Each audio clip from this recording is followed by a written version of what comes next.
What's up, everybody? It's your girl Erica from the Classic Climb blog. Welcome to the channel. Drop your city and state in the chat. If you haven't got a chance to take advantage of our lunar discount, we still have it going. I think it's either 100 or 150. Don't quote me. Definitely go check it out. Our staff is going to change the prices on Sunday night. So, again, I want you to have access to those 13 courses so that we can have good conversation and back and forth, because once a month I go in and update almost every single course with some type of content that's valuable and necessary to you. So, look, let's get into it. Texas feels like the 1990s. I got this ideal from Time and Dave's show earlier, where he was saying how he's in Houston and he looked up and there's a bunch of game stocks, red boxes everywhere. What's going on? Are we in the 1990s? And I said, actually, we are. I literally broke out a sheet of paper and wrote down all the ways Texas is just like Portlandia. We're back in the 90s here, right? Portlandia is the 90s of lazy liberalism, and we're like the 1990s of feel good 90s Bill Clinton years. So let me show you what I'm talking about.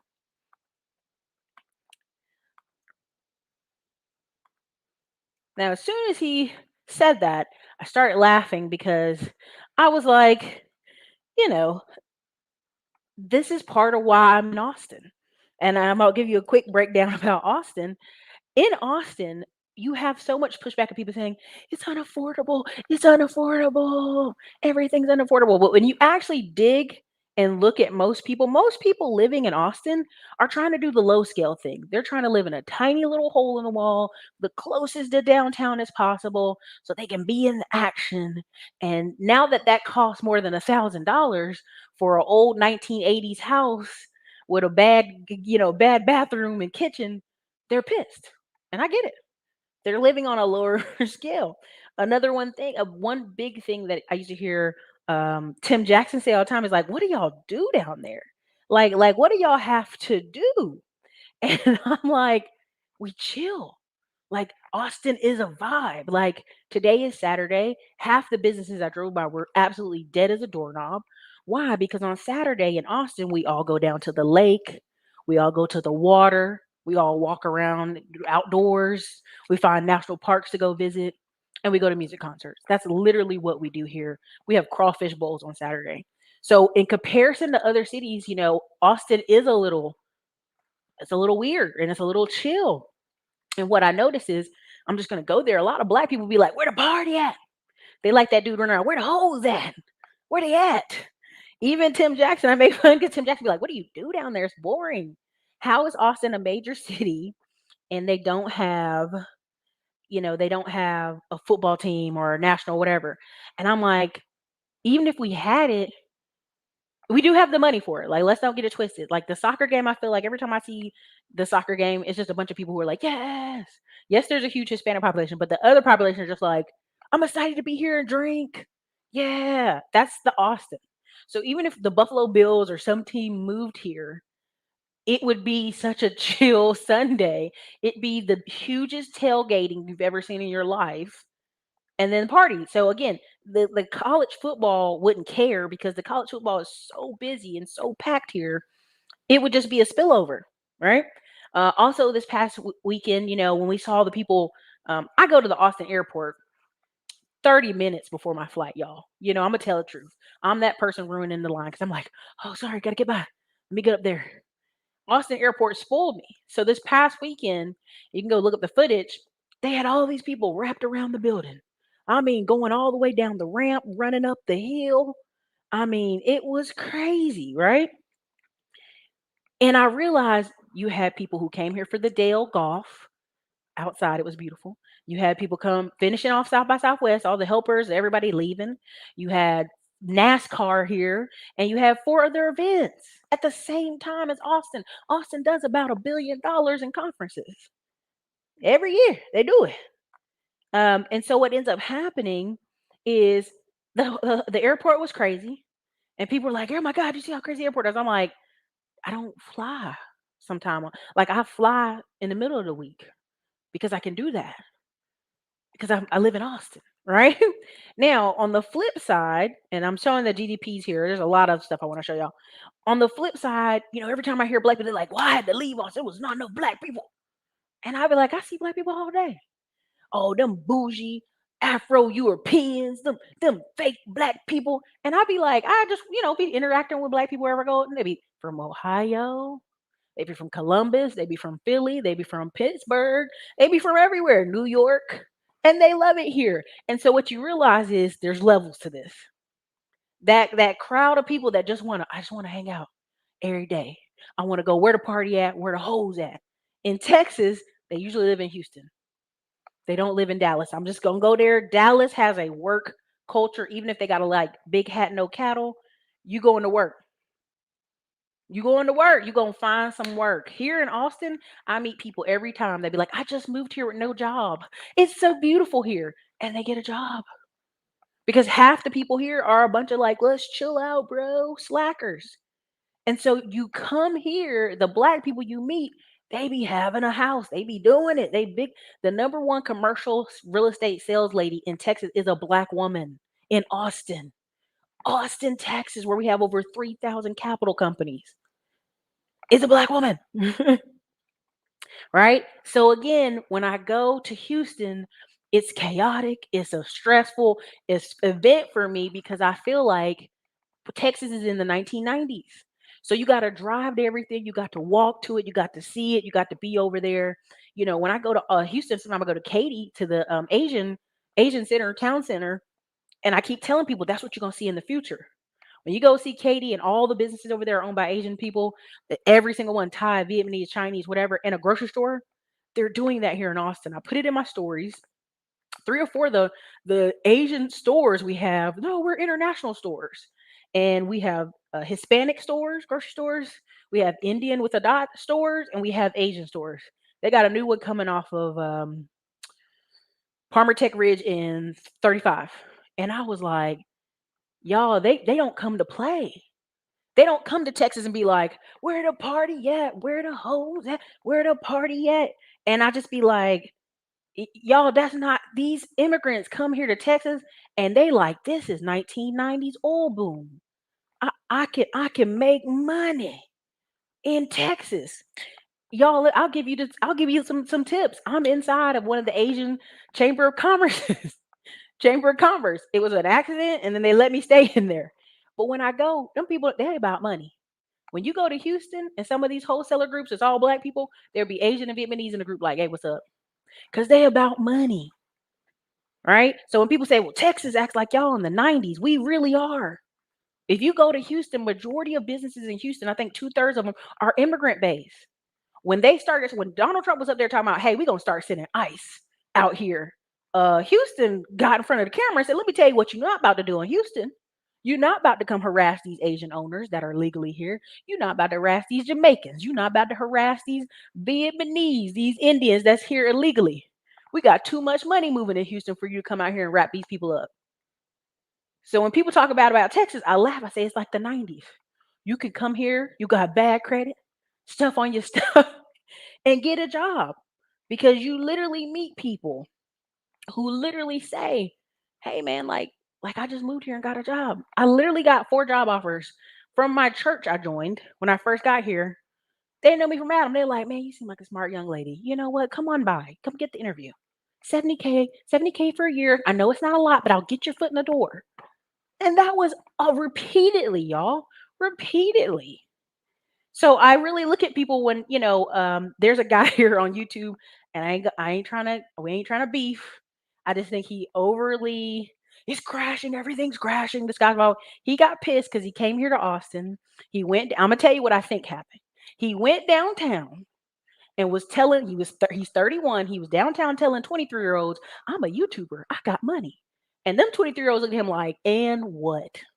There's a 30 something and a 40 something year old man who's an engineer making 180 and about to buy us drinks. What you about to do?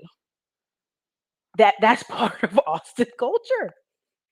That's part of Austin culture. And so I mean it just is. Man, John, tell him. You guys tell John. Half our conferences have white people in them. Half of them, half the audience is have Asian and Latinos in them. Like my Dallas event, if you see my pictures, half the room, 3 or 4 people in the room were Hispanic. So, um, so I'm just trying to tell you, like, In some parts you can drive further out, right? There was a house here in Austin for 700,000. I said, Tiffany, why would I buy this when I can go get a mansion in Dallas for 700,000? If I drive far enough out, I can drive far enough out here and get a mansion for 700,000. I would never pay that. All right. So when I hear people be like, where the party at? Where the stuff at? I'm like, Texas is in the 90s. All right. The reason we still have GameStop, the reason we still have Redbox everywhere is you have a lot of people come here fresh off the plane. They ain't got a lot of stuff, but they got a laptop or they got a DVD player and they can play some TV music. They can do something. And I like that about us. I like that about Texas is there's still people here on a handshake. And I'm gonna show you some articles. Let me go ahead and get to these articles because I know y'all be like, dang, you've been talking for 10 minutes. Drop a one in the comments if you like it. I just want y'all to understand, like I'm about to go in. And yeah, we in the 90s, Sherlock Holmes. And people get real, it's so expensive here now. Yeah, I lived in Pflugerville for a while. It was affordable, but yeah, Georgia's cheaper. Look, I keep telling you, if you come here and you got a job offer for 145,000 and you see a house for, what it used to be a couple 2 years ago. If you saw a house for 250, you were like, I'm making 145. The house is 250. That's a no-brainer. You can go in a lot of these neighborhoods and multiple of the houses have four grown men in them. There's four bedrooms and each bedroom got a man in it. That's very common here in Austin. That's why when people say, "Well, does he have his own place?" I'm telling you, I bump into men who are in their late 30s, living in a house, big old house. Every room got a dude, got their own bathroom. It's very common. Okay. Bought a house in San Diego, don't regret it. Listen, San Diego, I call San Diego the big boring because most of those people still try to drive up here or drive to San Marcos and find something to do. And so they're really just down there because right now, houses that I look at are 450, 550. In San Antonio, that same house is going for 220. You can't if you don't make no money and you really just in Austin to goof off, go and move down to San Antonio. I'm gonna tell you, go on a move. I know a girl who that does the facials at one of the places I go to. I'm always like, oh, you sound like you're not from here. She's like, oh, I live in Killeen, girl. I drive every day to do these facials, and you're like, she's like, I make so much money though. I can't even say I'm mad. I like living in Killeen because they, live in their parents' house. Parents done PCS moved somewhere else. Her and her sister still living in Killeen because it's cheap, and that's something I hear often in these military towns with military kids. Oh yeah, I mean, listen, the Ferrari dude, there is a dude that goes to see cars. That's what I'm saying. The feel good 90s. When you talk to most black people that are 50 something years old, 60 years old, when they talk about feel good 90s, they talking about Bill Clinton years. They're talking about Bill Clinton years. They do. I mean, listen, I had a regional trainer come down from Dallas to Austin, and when she came down there, she stepped out in her BMW. She was dressed to the nines, and she was like, "Oh, I hate being in Austin. It's like little Mexico or something down here." And she lived in Dallas, y'all. I just died. I was like, "What?" And so half the staff is Hispanic, looking at her like that B word. She was like half black, half white, but she literally was the epitome of Dallas. Like, oh God, we got to come down here and train y'all in Austin. Ugh. I just so I mean Dallas gets a bad rep because y'all be tripping sometime. But I'm telling you, I meet people who go below San Antonio. Oh, that's Mexico. I'm not going there. El Paso, that's Mexico. We're not going there. And I get it. I know it's so exhausting. I meet so many people who are from Austin, living in Houston. I go, how are you living in Houston? Oh, girl, we renting out our parents' house in Austin. Best thing we've ever done. So you renting out your parents' paid off house for 3, 4 grand here in Austin, living in Houston. Hey, whatever works for you works. Okay. So let me go ahead over with these articles because I know y'all like, let's go. So the GDP, the top 10 states with the highest GDP, California, of course, then Texas, then New York. That's right, you heard that. California. Number 2 is Texas. Number 3 is New York. Number 4 is Florida. Can y'all see this right here? Tell me, put a one in the comments if that's bigger. Illinois. That racketeering with the mobs up there. Okay. Pennsylvania, Ohio, Washington, Georgia's number 9, and New Jersey's number 10. A lot of export import. So again, when people say, you know, and I'm be careful here, when they say like California, Texas, New York, if we only had if we didn't have the college system that we have, the voting system we have, whatever those three states voted on would be the law. And we already know how New York and California is. So Texas would be the last Lone Ranger trying to hold the country up. That in Florida. So that's just one. Let me go show you another one. This is a good one. I like it. Lone Star America: How Texas Can Save the Country. Recommend the book. All right. This is an article, New York Times. God save Texas. It says, it talks about the journey in the soul into the long stay. These articles come from 2018, 2014, 2015. These things were predicted. If you read anything, like when I flipped my coin, when I said I'm gonna go to Nashville or Austin, and my family was like, why? Both of them areas sound terrible. And I was like, I'm telling you, that's where the traffic is. Like I was meeting friends that either moved to Denver, Nashville, Austin, or they were leaving to Atlanta. Okay, let me go to the next one. The economy of Texas is the second largest GDP after California. Okay, $2 trillion. Texas is the home of six of the top 50 companies on the Fortune 500 list. 51, third after New York and California, of course. In 2017, Texas grows more than $264 billion a year in exports. More than the exports of California. Let me say that again. Texas, because we have cattle, we have everything. If the United States is talking about food shortages, why did they mail all these farmers in Texas to go kill their cattle? Because we're importing beef from Africa now because of some treaty we done did with one of the African countries. This is what's happening. Okay. So again, we have $264 billion in exports, more than the exports of California, which is 172 billion, because that's what California love to beat you over the head. We're California. We are doing twice than what you're doing. So what are you talking about? New York is 77 billion. Okay. If Texas was a sovereign country, it'd be number 10th largest GDP in the world, followed ahead of South Korea and Canada, but behind Brazil. Okay. Because Brazil booties be popping. Okay.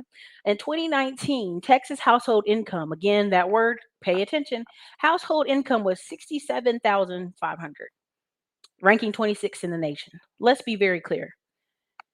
If you have a household income in Texas of 67,000, in Austin, you would be doing bad because in Austin, even the low income housing, I think to fit that last little budget is like 99,000. I kid you not. Go look it up. I'll probably do a video on it. If you want to qualify for HUD or low income housing or to get some of these, down payment assistance programs in Texas, in Austin, it's 99,000 one person.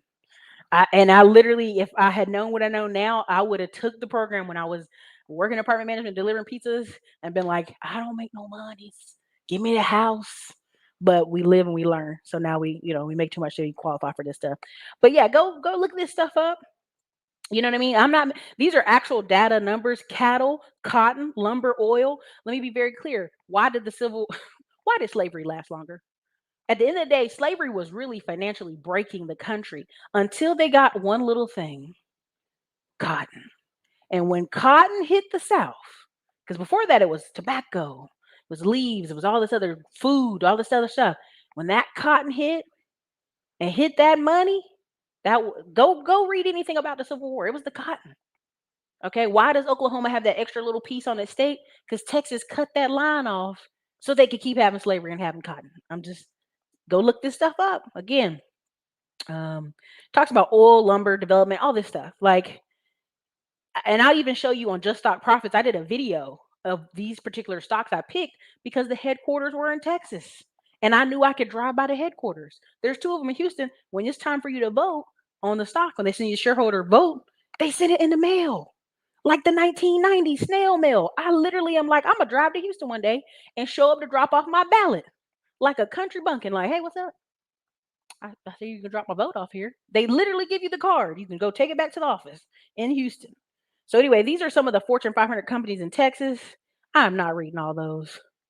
You can look those up on your own. They're on the right hand side. Can y'all see that? Dell, AT&T, ExxonMobil, Cisco, Oracle.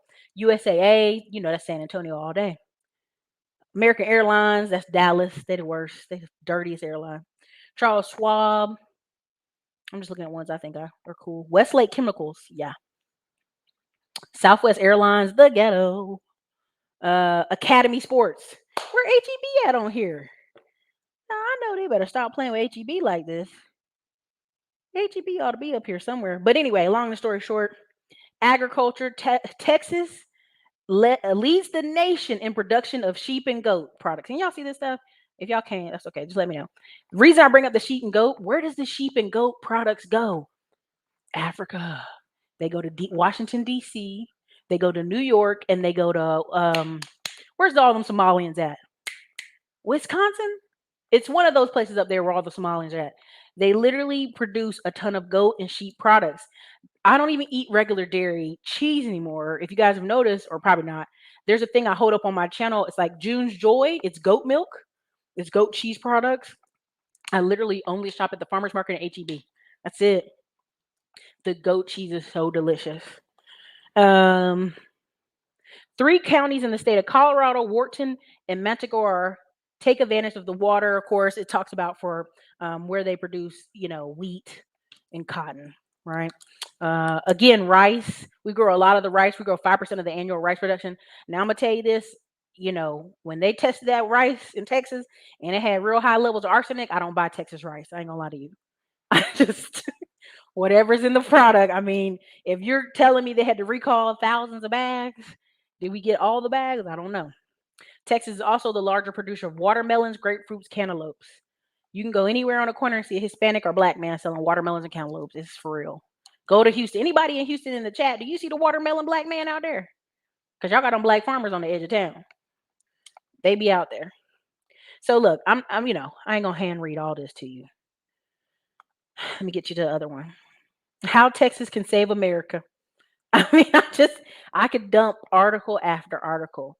This is for Dallas, Texas. Mexican-owned businesses are thriving in the DFW. Why? Why are they thriving? North Texas provides demographics and quality of life that international businesses crave. North Dallas also has a Korean town in Carlton. North Texas also has a lot of stuff going on there. So this is an article about Hispanic community kicking butt. I ain't paying nothing. Next article. El Paso, Texas. You already know. Little Mexico. They have a business that basically blows bubbles on children, like a foam party. A foam party, y'all. It's so damn hot here in Texas. We throwing foam parties for our children so they don't be so hot. He's making a ton of money. It's a bubble truck. Okay. I know I'm just spitting some of this stuff out to y'all. I'm gonna come back into the chat in a second. Give me a second. Again, these are 9 industries driving Texas GDP growth. The super sector. Okay. This talks about transportation, trade, and utility sector. Let me say that again. Trade, transportation, and utility sector.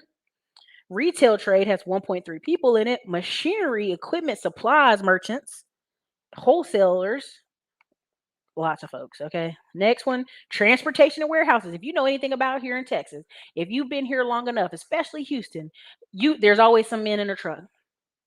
I will say this, like North Carolina, there's certain trucking hubs, North Carolina, Florida, Georgia, Texas. You can find a man who wants to drive a truck. Now he's gonna say he want to be local. And then you say, what's local? I only want to go up to Dallas or Houston and back. Okay. That's fine. That's basically the whole state. But okay. Business services. As of 2020, the professional business services sector was 14% of Texas non-farm workforce. Again, this is a huge, you can be architect, engineering, employment grew 10%, along with construction demand. If you've been in Texas, you see we have construction going everywhere. Movement of people and businesses into Texas, improving general economic conditions, stimulate construction spending and capital investment. Employment services and computer system design were also rapid growth segments. Now, why am I bringing this up? Because I need you to understand where the money's being made, how it's being made in Texas. A lot of times people just think people move here and they're going to work at a hot dog stand. That's not true. A lot of people come here, and if you don't have skills, you can quickly get them. That's just is what it is. The construction side of what I'm seeing out here is companies are coming from Georgia, North Carolina, and Virginia, and Tennessee, and if they can't get the type of work they want, they just come bid in another state. This is very common when it comes to government contracts and state contracts for roads and major construction. You just keep bidding until you get where you want to get in, and then you'll see whole hotels here with a bunch of North Carolina plates, Georgia plates. It's all the time, all the time. Number three is education. People like being teachers here, but they like being teachers in small, nowhere towns. Well, they can be like the little star teacher. It's ridiculous. 8 out of 25 employers in the state were hospitals or research facilities. Home health care providers were the quickest growing segment in the Texas healthcare industry, expanding 6% in 2014 as more people elected to receive care in their homes instead of inpatient settings. I will tell you this, if you are a home healthcare person and you're trying to grow a business here in Texas, call me. I I've seen too many people invest in those things and blow up. Like I had to get some antibiotics, and I just tried to do telehealth for 3 days. Everywhere was booked up, everywhere. And every time I talk to somebody who starts a telehealth, it's like I can't even get enough providers for the care. You could be a nurse in the middle of nowhere, Wisconsin, doing telehealth to somebody in Austin. There's money there. So again, like just to go see a dermatologist, I had to be booked out for a week. Everybody else was booked out till April or May. I had to go to urgent care. I just say, fucking go to urgent care. I was like, yo, dude, I'm sick. Something's wrong. And they figured it out.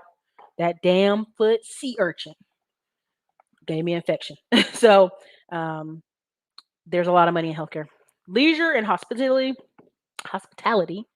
1.2 million people, 9% of the non-farm workforce, right? Food and drinking places, um, all kind of stuff. Strong industry. Manufacturing, again, this is where I talk about when people talk about feel good 90s Bill Clinton years. I'm gonna get me a factory job. If you meet a black person in Dallas, and this wears me out, ain't no jobs in Dallas, and you ask them what they're trying to do, 9 times out of 10 they trying to go work in a factory. When there's countless work in Dallas, all over the place. Manufacturing employs 869,000 people in Texas, and I would say a majority of them is in Dallas, where the majority of the factories are.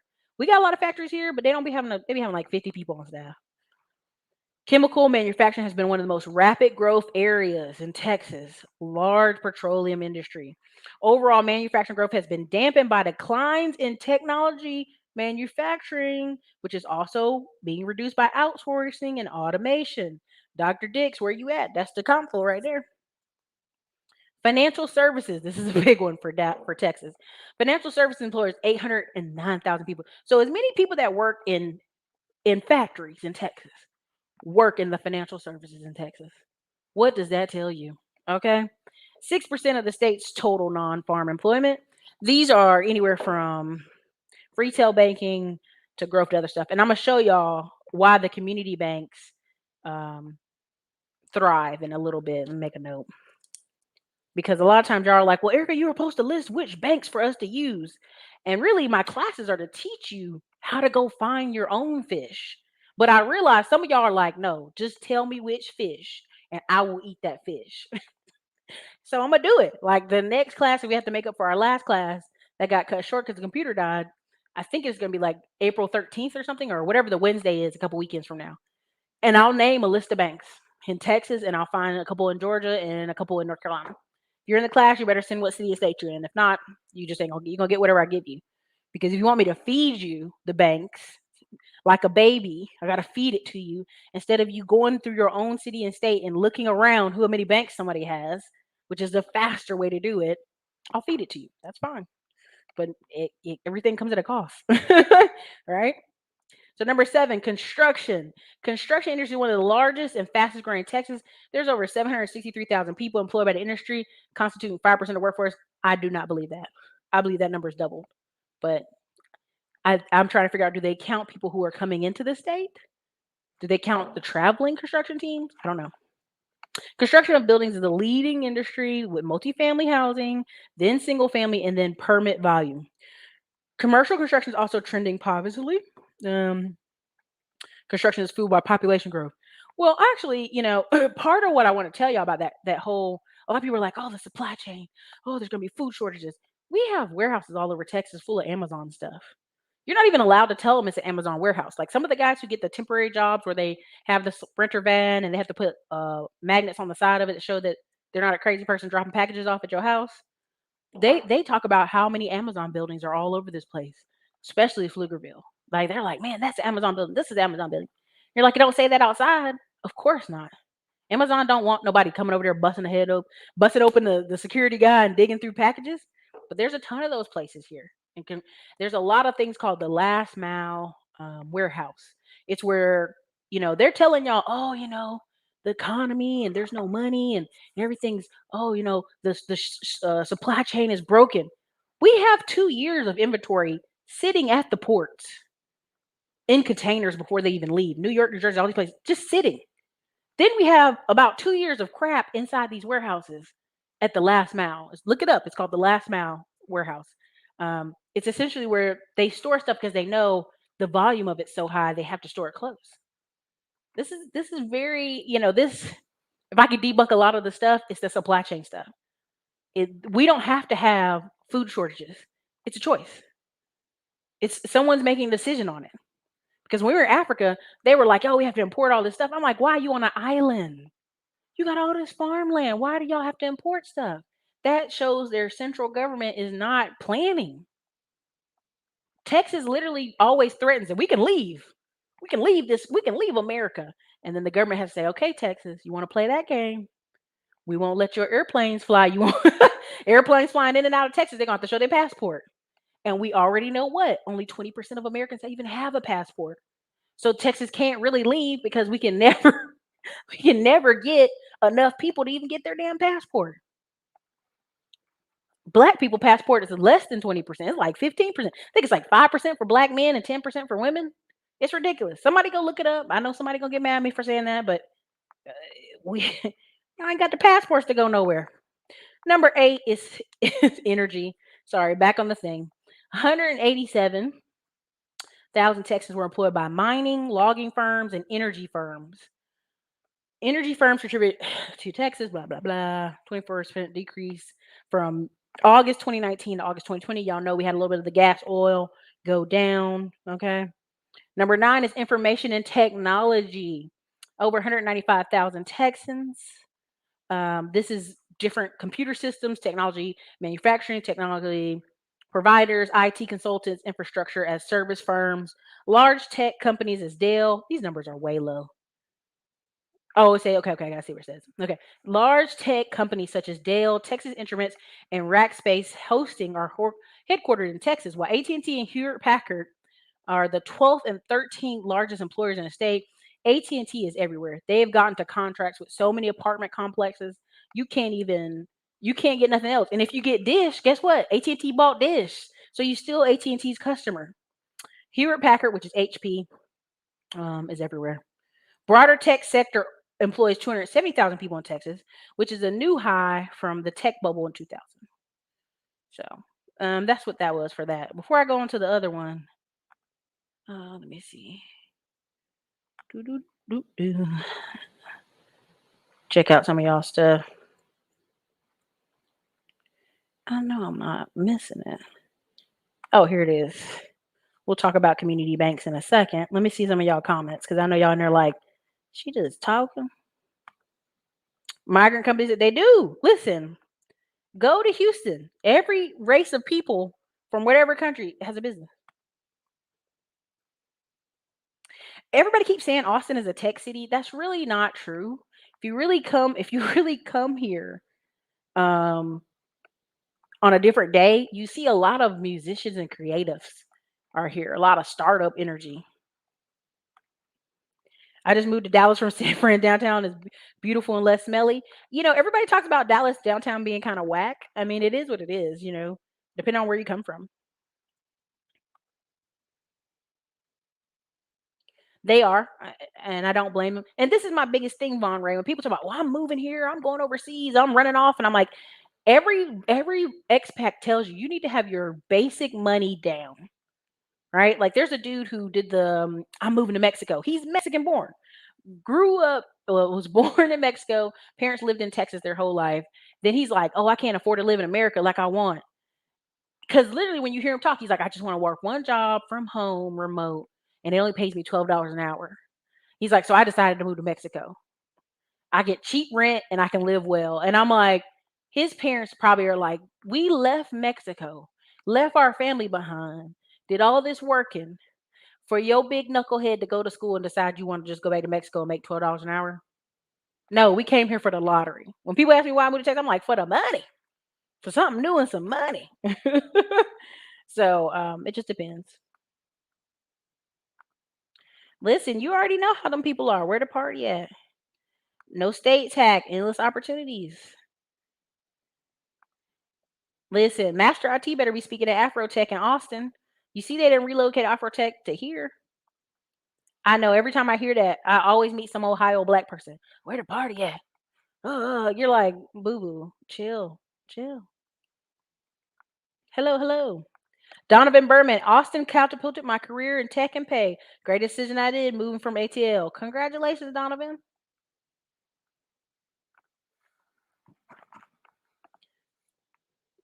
Yeah, yep. There really isn't. Like, even if you don't know what you're doing, so many people were like, hey, I can help you get in this company. And I was like, thank you. There's 192 people here. Make sure I hit the like button if you enjoy the content. Ben E said, I quit my job August 2nd. I got another job August 14th. Listen, keep it pushing. It really was. John, it's really not. Let me tell you, John, I used to live in Killeen and commute to Austin. What ends up happening is you don't realize there's traffic at the north part of Austin and also the south part because all these people went to go live in the suburbs. So the traffic trying to come back into Austin, depending on what time of day, it's gonna take you almost 2 hours of traffic. It's really crazy. Now on a good day, if I'm leaving from my apartment going north to Killeen, I can get there in 50 minutes, if that. 35. No, I ain't no, I'll be having to do 90 for that. But like 45, 50 minutes, it's not a big deal. But anytime it's traffic here, no. And I worked from home so long that I didn't realize what was going on until I got out there in traffic and was like, "Oh, this crazy."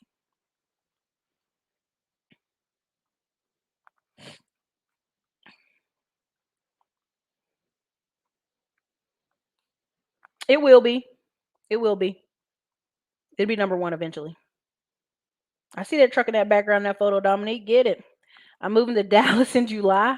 I currently live in Florida. Listen, I keep telling people like this is something, and Diamond Dave brought it up, and I agree. Like, if you live, when I meet people who live in Florida, they be on like chill mode all the time. Like, hey, let's just go to the beach. We got cousins in Hollywood. She been down there 30 years from North Carolina, and I'll be like, she's still doing the exact same thing she was doing when I was a kid when she moved down there.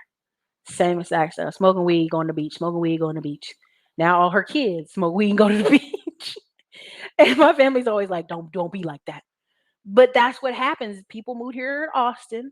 They every weekend is water in the beach. Like I've got friends who are gone bald headed, pot belly stomachs, talking about I don't know why girls are being so hard to talk to. And I'm like, baby, you've been doing this downtown thing in Austin for 30 years. You went to school here, you still going downtown.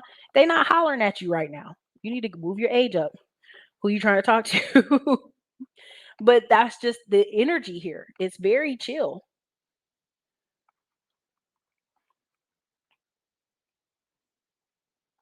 They really do. You can get an acre of land with your veteran benefits. You actually can go to college for absolutely free. It's I forgot the name of the act, but it's named after a black man. And what happened is all these veterans are going other places and they're like, "Were you born in Texas? Son, did you graduate from a Texas high school? Your military GI benefits covers you to go free to any college here in Texas, regardless of your GI Bill, forever."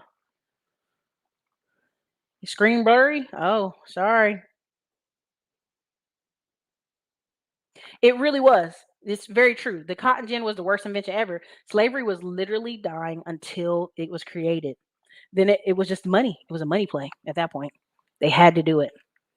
Go watch the History Channel. I come from a military family, so they make us watch the History Channel non freaking stop. So yeah, yep. Texas need its own. It really do though. If it had one, I'd put money into it. And this is part of like I'm doing the recordings on Ohio Pension Fund and these other pension funds. I don't understand how a pension fund doesn't even invest in its own state. If that makes sense. If I had a Texas teacher pension fund, they better be owning a bunch of these apartments in other places. You know what I'm saying? Yeah, Minnesota, I think. Okay, the commissary fruit is old as dirt. You haven't seen a watermelon, man? I'm not gonna lie to y'all. I only buy watermelons from black farmers on the side of the road. And it's a historical reason. And we do it in North Carolina. Our family is very staunch about doing it. You had an era where black farmers could make all this money from watermelons in the summer, and they would. I have to go find the exact article, but basically, the Klan wouldn't bother the black man selling the watermelon on the side of the road. They wouldn't. There would be no reason to hang them, lynch them, or do anything to them. They would come buy their product and leave them alone. Watermelon is such a thriving product. That's when they started making all those caricatures of black people eating watermelon to make these people feel bad. But it was the one business that they would not bother them. So whenever I see a black man on the side of the road selling watermelon, I stop and buy one. And it's a historical thing for me. It's like it's the one job, one business that the Klan wasn't bothering these people because they were working hard, if that makes sense.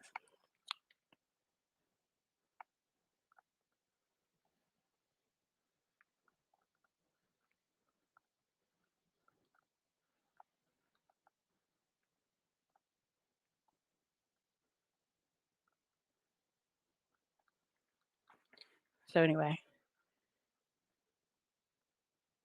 Lynn, my time isn't free. You can email our staff, admin@classicclimbers.com, but I want y'all to really understand my time isn't free. Like these marketing and these videos are a funnel for me to talk to you, converse energy, talk. But like I can't stop everything I'm doing. Oh my God, somebody sent me an email. Let me answer them. Like that doesn't how it works. Like that's why we have consult calls.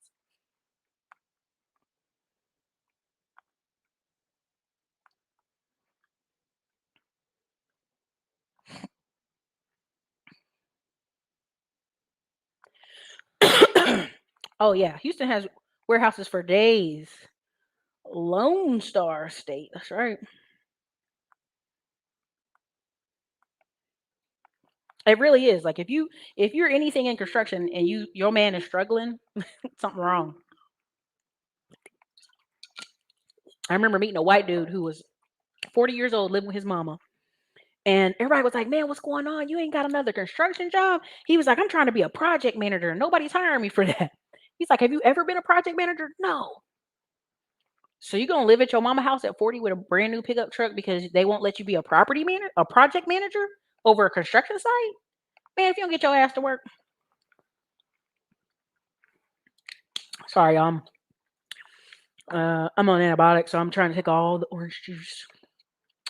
Bring it on, bring it on. Very common. I'm in government, constantly moving due to bids. Biggest bids are Louisiana, though, Texas second.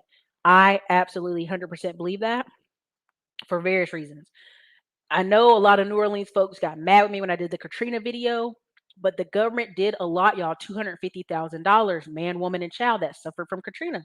If you look at the government bills, even today, millions and billions of dollars is like allocated for Louisiana to repair and fix things, and nothing's getting done. Y'all got to be on that. That's part of what I talked about in the Ohio pension video. You guys have to fight for that. Is what it is. What's up, Tam? I mean, listen, I literally was going to go watch the game, and everybody's like, "Are you at the game again?" I'm like, dude, no, because it's different. I'm not in North Carolina where we could run in the street and act crazy. But yes, that's part of why I was like, I don't even know if I should do a show. They're gonna be watching the game. See, that's and you live here in Texas, and the roads are always absolutely packed with logistics. But when you look, where are all these trucks going? They're going through Texas, baby. They leaving us. One of the most popular routes in trucking here is Houston to Ohio, Dallas to Ohio, um, Houston to Atlanta, Houston to Florida. These are very popular routes in logistics. Yeah, antibiotics ain't no joke. I mean, like, I went somewhere today and I was walking outside and I was like, "Oh, I'm about to fall. I'm about to faint. I gotta go sit down." That's enough. My church started a credit union in Texas. Listen, I'm gonna go over them banks. They really doing it.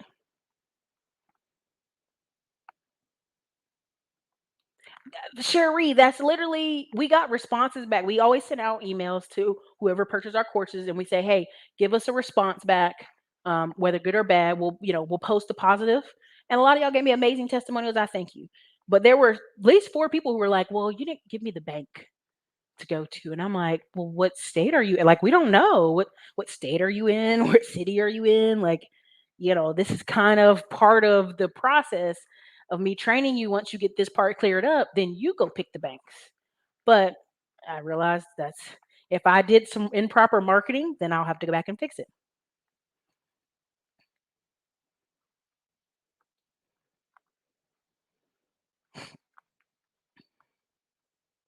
Oh yeah, DGH. So this is another thing. HEB predicted the pandemic.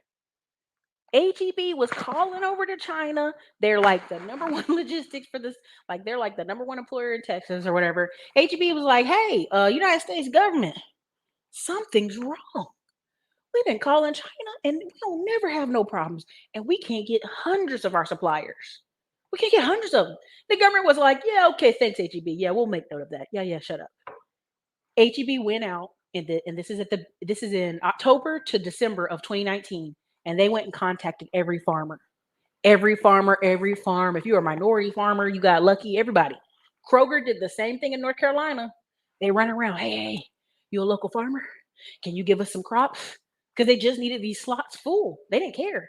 And so HEB made a whole sections of the store like, hey, this is from Texas farmers. There's all restaurants. There's a ton of restaurants in Austin. Hey, we got this from the local farmers. Because that system, that supply system y'all complaining about, certain states and certain areas gonna just revert back to what they got. North Carolina used to have bacon for $2 forever. I think it was $8 last time I was home. I was like, what happened? Because there's just so much pork everywhere. Pork farms, pork sausage, all type of places they would make. There's a place in Rocky Mount used to make these famous sausages. And if you would get there and you got there too late, it'd be sold out. And they had a whole farm. It wasn't like there was oh, we only got 10 pigs. No, they got the farm over there. They can chop it and butcher it. So, a lot of this stuff that people are talking about is going to happen with supply chain, they're just inaccurate. Depending on where you live. If you're in the middle of Montana, your state still has enough crops that you guys can eat well in Montana. Enough cattle. Idaho is like number fifth for um, cattle and number six for pork or something. Super crazy numbers. China owns a bit of Texas too, and North Carolina. Don't forget to look joining the channel as a member.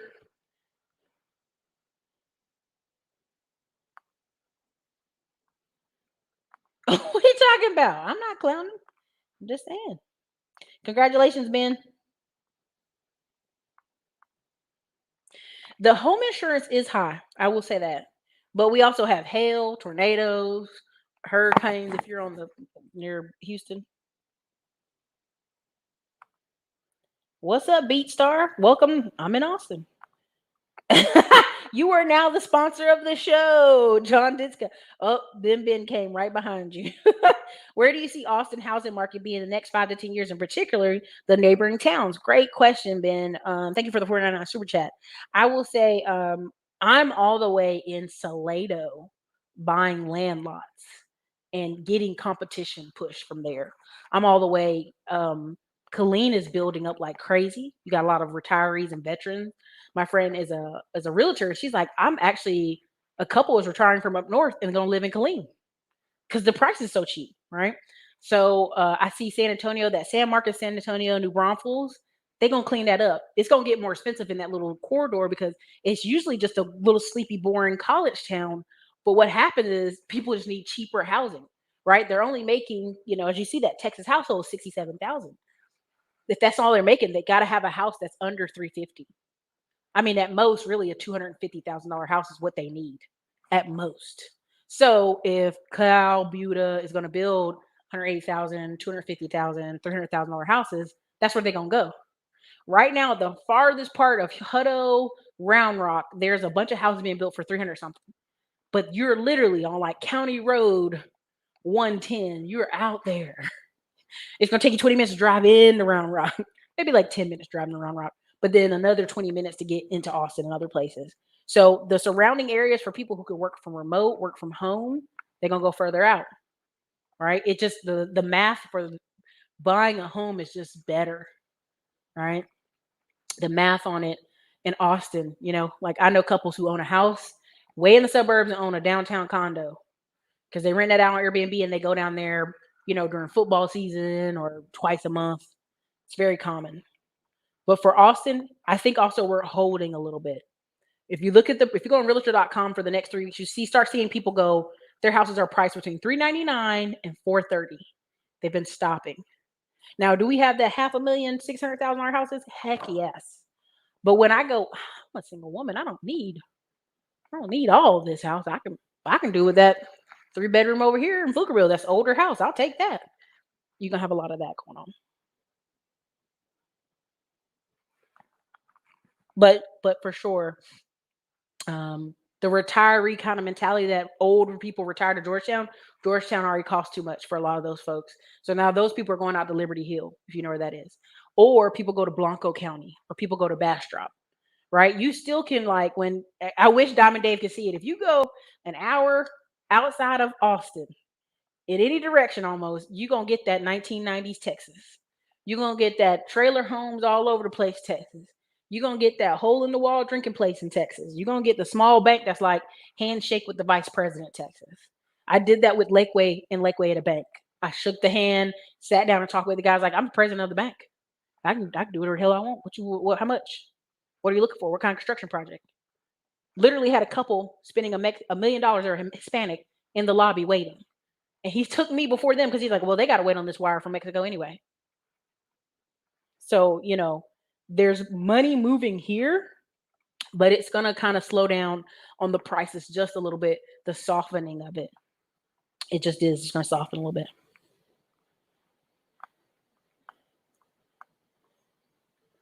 What's up, homemaker?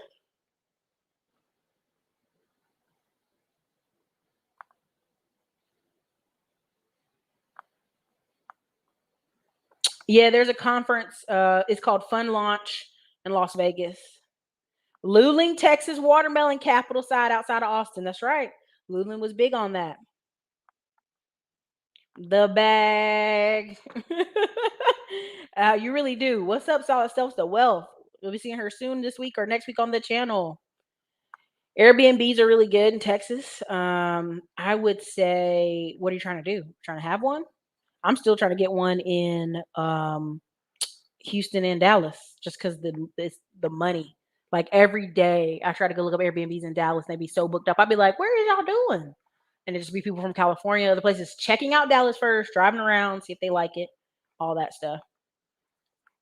I'm telling you, Ricardo Roper, that's the number one thing in North Carolina. If we drive down the road, my mom will be like, "Oh, there's a watermelon man." She'll pull over, and we get one or two. Make my nephew come out and get them, and we usually tip him a little bit. Um, that's how we buy our groceries, or we'll go to farmers market and load up. And so here in Texas on Sunday, I take my little grocery bags and everything. I get fresh meats, fresh chicken, fresh hens.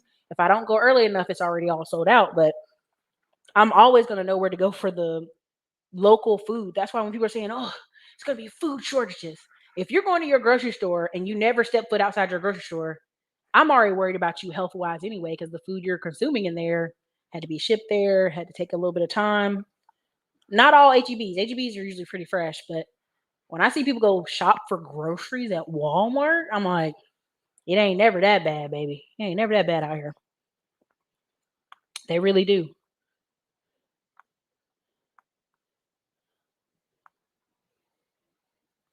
No. Again, when we talk about Texas is in the '90s, we really mean that. Our police are still good old like, what's going on? Well, y'all have a good old day. All right, have a good day. You still have a lot of that. I'm in Austin, but I'm right at the line of Williamson County, and they make the joke: Travis County 5 to 10, Williamson County 10 to 15. Like they've made a agenda to make sure you don't ever cut up in their county. Like that's been a big thing. You know what I mean? So no, legal cannabis, nah. It's gonna take a long time.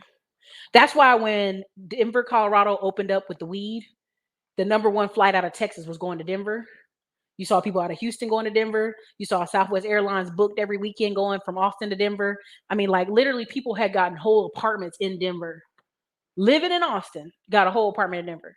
We had a guy leave our church, young guy, flew to Denver, just got a job there, within 6 months was dating, engaged, and got married to a girl. We're like, damn. But it was the 2016 Denver. It was like, hey, they got weed Denver, and a lot of people went on up there. You know what I'm talking about, though. You know, there's a lot of Florida people like, where the beach at? Where the beach at? Where the party at?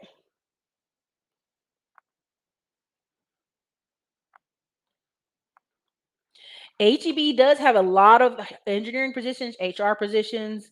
People really get upset about that. Because I was like, we had a girl at our Section 8 property, and she had a master's degree in HR, and we're like, well, why don't you go work at HEB? She looked at us like we were insulting her, and I was like, B, better get on out of here. It's that time of year. No, I actually so you guys remember I went to Africa and I had the bar, I stepped on the sea urchin, and it took 2 weeks of walking around, and finally a doctor cut it out my foot, and they were like, I think there's infection, but just soak your feet, you'll be fine. I woke up with like redness, like soreness, like weirdness all over my body, and I was like trying to book an appointment, couldn't get one. Went to urgent care, and they're like, yeah, you have an infection. Probably from the foot, probably from the sea urchin. You need to be on antibiotics immediately and take them. If you have another weirdness in 3 days, you better come straight to the ER. So I wish it was allergies. I've never had problem with allergies, but nope, it's an infection. Yes, HEB. Yep. What's a better place for single non-party and male, Austin or San Antonio? It depends. It depends, man. San Antonio is boring to me. It just is. Like if you got a family already, y'all just gonna be at home every weekend. San Antonio is perfect. You know what I mean? Yep. Make a whole thing. Let me see what else y'all got in here. Hey, I feel you. Yes, yes. There's some of that is happening. I have seen that, but also people have really. I keep telling y'all, one part they're not addressing when you talk about Austin, you talk about Texas. You have a lot of old ass houses, y'all. I'm talking about old inventory, 1920s houses, old little shack houses. That's going to require you to put about $50,000 into them, 100. And so when people try to sell it for the most, it's like, nah, man, I ain't doing that. I saw this girl's house. It wasn't even that much of an old house, but it was like, oh, roof issues, flood, leak. I was like, leave that alone. She, you know what I mean? Like, who knows if she did it right?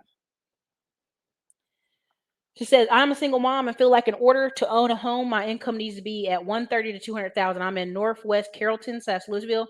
I feel like you could get a really good property in Dallas, North Dallas, if you make 75,000 to 100,000 a year. I've seen too many couples come in and they barely get to 75 and the bank gives them the money. That's what I'm saying. Like, I had a friend here who was jealous of this couple that bought a house, and she's like, they don't even make no money. Together they barely made 80, but this girl by herself made 92. And I just told her, I said, well, what's your debt to income? It's two of them. They might not have a lot of debt together. So it just depends. It depends on what type of house you're looking for. Are you looking for a starter home? What type of house?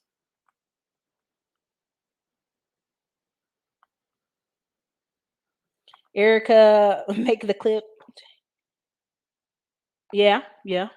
Probably that's a good suggestion. I will do that. Waco, Texas? Ain't shit going on in Waco. Waco's always been whack.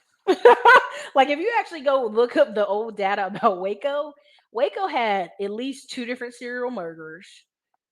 They've had issues with the football team having serial assaults. I'll just say it that way. Some proven, some not proven. Waco's just always been a little funky town. Like you're either there, you're a student, or you're a townie. That's it. Like it's not like there's a lot of business industry there. It's just not there.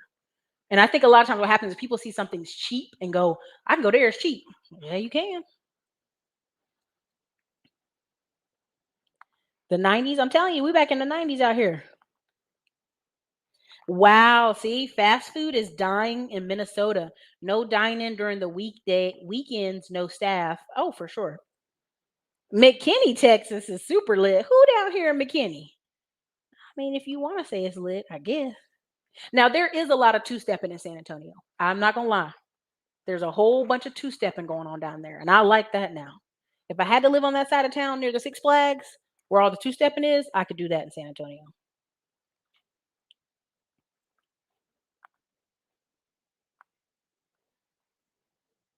Atlanta has a big farmers market in Fayetteville, Georgia, where a lot of stores go and buy veggies.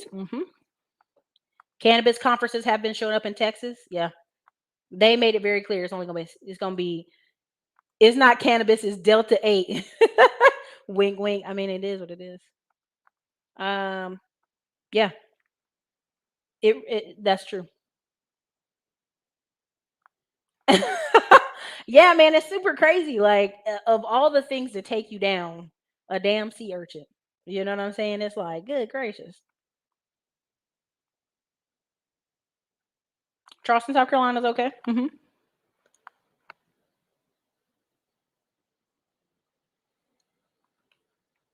It really is.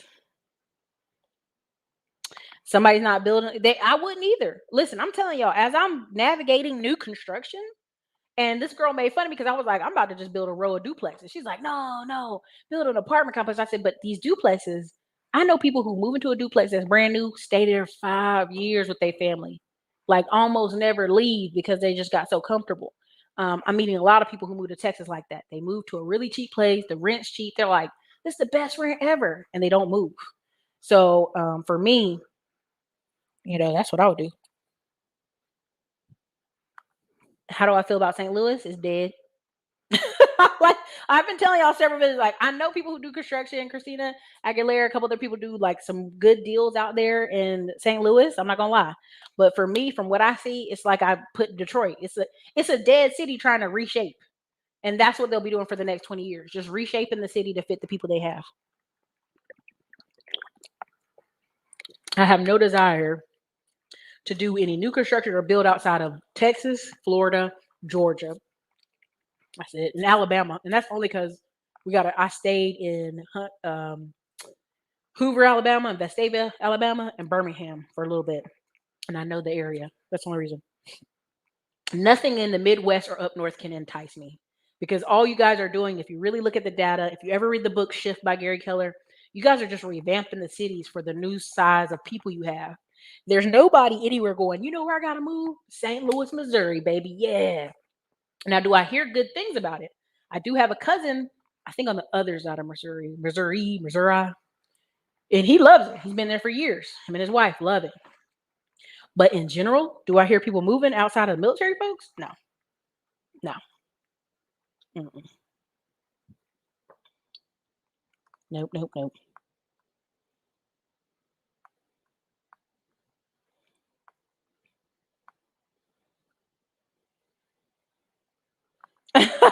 I know. That's why I be telling people. I'm like. So anyway, let me go on this one. This is what I had. Yes, get them likes up. Okay, so let me finish this out because we're going on an hour now. We got to finish. Community banks are thriving in Texas. I've been telling y'all, if y'all in my classes, if you're in my training, this is independentbanker.org. You can actually join this. Side note, you can join for their newsletters. Why do you need to know about independent banking? Every day you turn on the news, Wells Fargo is shitting on you. Bank of America is slapping you in the face, Will Smith style. And yet y'all keep lining up saying they not approving my loans or my credit cards. I'm like, stop going there. It's really not that hard. Y'all really be making this harder than it gotta be. Stop going to Waco, Wells Fargo, not Waco. There too, but Wells Fargo, Bank of America, Chase. Like, Chase does good for businesses. But the average person ain't getting that from Chase. I told y'all one of my local banks has called me every day, well, every once a week for the past 6 weeks in a row. Hey, here's something we can offer you. Here's a program. Here's a loan option. Here's a credit card option. Hey, how can we help you do these landlord things? You're like, whoa. And so what you have to understand is the smaller community banks, they are lending money based off you coming in and talking to them. When you go to Navy Federal, they send it to a regional person. When you go to half these credit unions, they send it to a regional person. You want to go to a bank that's smaller, that you're going to speak to the vice president or the president. They are making a person decision that can override sometimes your negative stuff on your history, your credit. I went to one bank and he's like, damn, you make so much income. I'll prove it. You better not miss a payment though. like you get those different conversations. So anyway, a record number of growth in San Antonio, Austin, and Southern Texas as becoming a hub for business. Here's 4 community banks are thriving. Okay. Let's go ahead and tell you 2020 census. which a lot of folks in certain spaces over here don't quote those data points because they show you that more people got married, more people bought a home, more people moved. Because see, they don't go with their narrative that everybody winners for the ladies, but that's a whole nother conversation. 2020 census showed the growth in Austin grew by 33%. Okay. Houston took the 10th spot with a 20% increase, while San Antonio was up 19%. I can tell you right now, people came to Austin, saw it too expensive, and went to San Antonio. Or they were retirees. A lot of military retirees down there. Corporate relocations and expansion influence many of the factors. Okay. Of course, it talks about Hewlett Packard moving to the Houston area. Elon Musk Tesla is in Austin. Um, then also, Samsung plant is 30 minutes from Austin. It's going to be huge.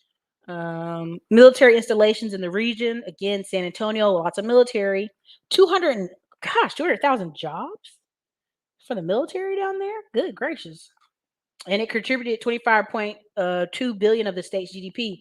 So again, let me be nice about San Antonio. It's military. It's boring. It's got Six Flags. San Antonio. Woo, we got the Alamo. That's what San Antonio got shit there when I go. I'm sorry, y'all. That year, installations further south includes Brownsville and Corpus Christi had 41,000 jobs. What are they doing down there? Y'all, they about to build Skynet down there. Because ain't nobody trying to go to Corpus Christi but drug addicts, okay? Anyway, other sectors contributing to the state is ranching, healthcare, and even wineries. We are the number 2 in wineries in this region, right after California. That's how big it is.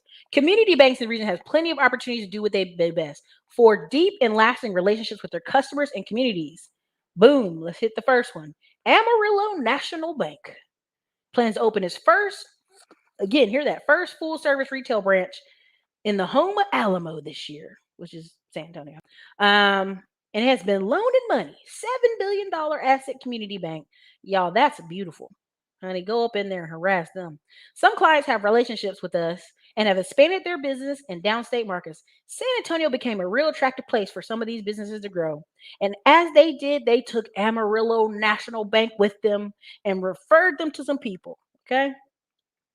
In October 2020, Amarillo National Bank, good gracious, half 500 million, which is half a billion, in loan commitments in San Antonio and surrounding markets. Good gracious. Woo, they loaning money. Oh my, just in San Antonio? To what? Ain't nothing down there. Since opening loan production off, the community bank has booked about 105 more million in loans. Y'all, I'm about to go down there tomorrow. Well, on Monday. A&B is traditional lending in every aspect, but commercial loans make up a majority of its loan portfolio. This includes family-owned businesses, community businesses, and operating companies.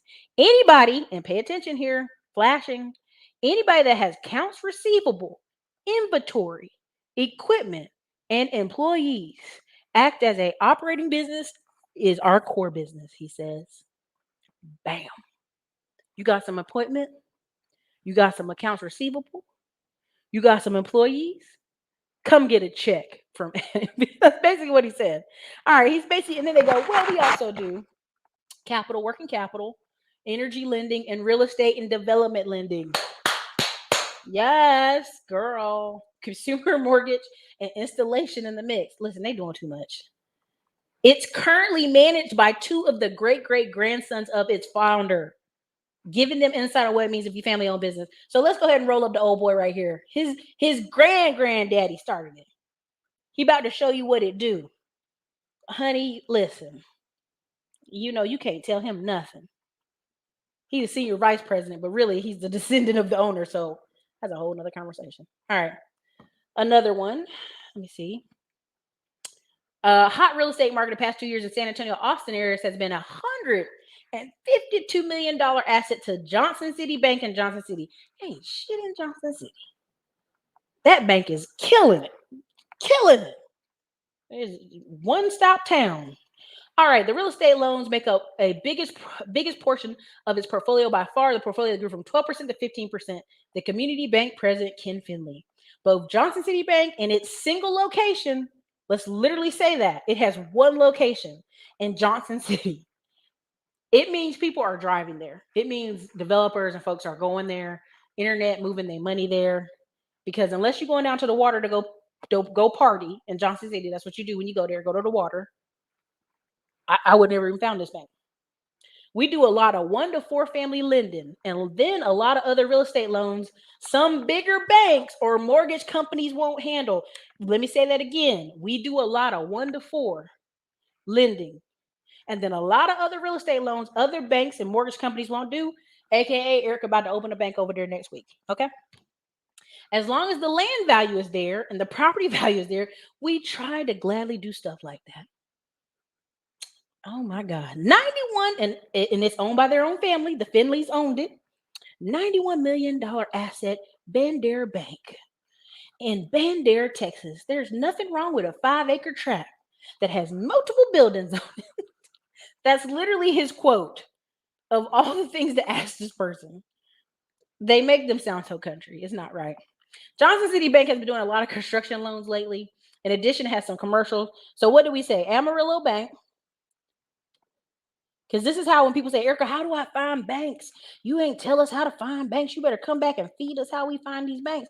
I am telling you, news articles like this. Bandera Bank. There's only one Johnson City Bank. One. And you got to drive to that mother. That's it. That's it. They got one bank and they family still running it 90 some years later. That's how these things roll. You have to find these type of smaller branches. I got maybe four banks. That's it. Anyway, Brenda Hayes, back in 1970, when she was a vice president and cashier, Johnson City Bank was a hometown institution. Anyway, I mean, she's basically been there the whole time. Then the other one is Texas First Bank. Yes, I've heard of them. Anyway, Texas First Bank, $2 billion asset bank based in Texas City, Texas, with over 27 banking centers, primarily in the Houston metro. Let me say that again. Primarily in the Houston metro. Many are affected by ups and downs of the energy sector. Some have direct ties to it, selling equipment to the oil expansion industry or working as contractors. For example, others are plumbers, dry cleaners, restaurants who provide services. Everyone is somehow or another impacted by energy, said David Dispatch, Texas First Bank Chief Credit Officer and Regional Loan President.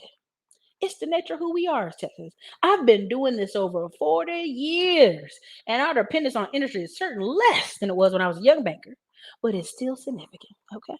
So now what are they doing down there? When they realized they couldn't do all the money in the energy, they started investing in what? Facilities, equipment. All right. It was founded in 1973. It's knowing our clients and oftentimes anticipating their needs are going to be are going to be in helping them achieve whatever goals they have. Okay. Local knowledge is everything. Being involved in the local community is another secret to the bank's success. Texas First Bank contributes to charitable organizations. Okay. Dipset, who's based in Baytown. Do y'all know where Baytown is, baby? It's out there. Okay. He has his roles. Listen, y'all, local Rotary Club in United Way. Again, when I told y'all I volunteered United Way, and 4 of the men I was serving with at our location were all bankers. And we're like, if you ever need a job, baby, let us know. This is where they serve. People with money find the time to serve or make their staff go serve.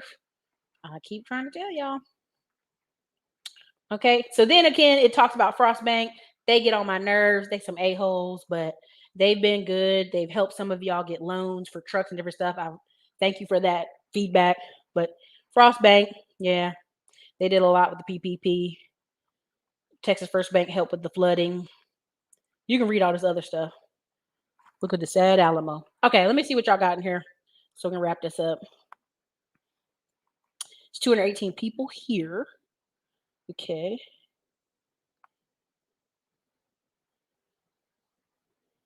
Oh my goodness, what am I missing? Joe Rogan and them, they know. Joe Rogan lost his mind before that. Again, only in America can you come here and take credit and become amazing. In other countries, you don't have credit. In other countries, you got to pay cash for it. I mean, again, Texas is more expensive than North Carolina. Yes.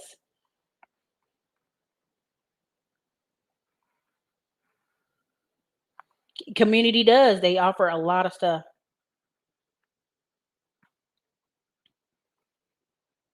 It is. It is a mystery town. I hate when people say San Antonio is diverse. It's diversely Hispanic, like 95%. So it depends on what side of town you are. I learned this from a friend who moved back home. Like her family is black from San Antonio. The north side of San Antonio has white people. That's just where the white people live. Then this other side is where the black people live, and then the rest is Hispanic. What's his name? Um, I just forgot that fast. Nick Taylor. Nick Taylor used to live in San Antonio, and he said when he realized when it started turning, he said that's enough for me. I'm just telling you. Yep, there you go. San Antonio, 64% Hispanic, 4% white, 6.5% black, 3.2% Asian. When you meet Hispanic people down there, like some of them look white, white Hispanics. And they either do or they don't speak Spanish. That's a very interesting thing. It's a very Texas thing. When they tell you they're a Texan or they get really smart with you, you be like, okay, where'd that coming from? 24% white. Okay, yeah. Look, Sean, like, no, they're the worst. What did they do to you, baby? What did they do to you? Okay, okay.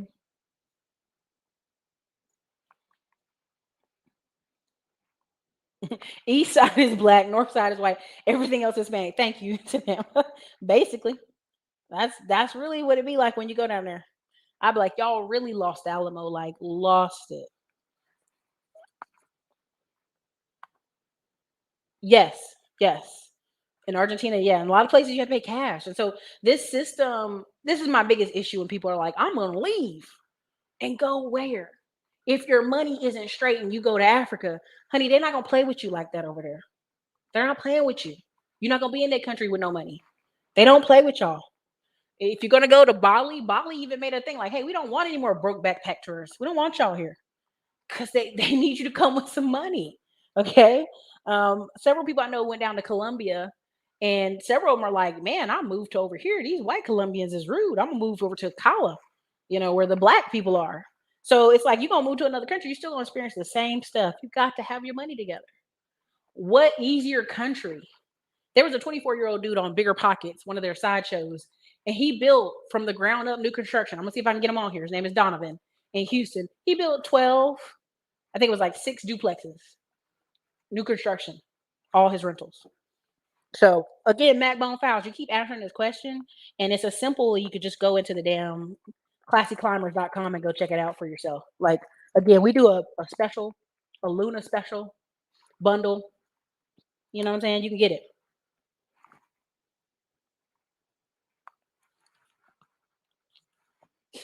I'm about to sneeze. Crazy.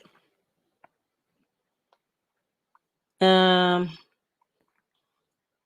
I'm in Austin. I don't have any trucks here. Everything is liquidated except for 2, and they're gone, gone, gone. Change banks last week. Congratulations. All right, guys. I'm tired. I gotta go take my last antibiotics and go lay down.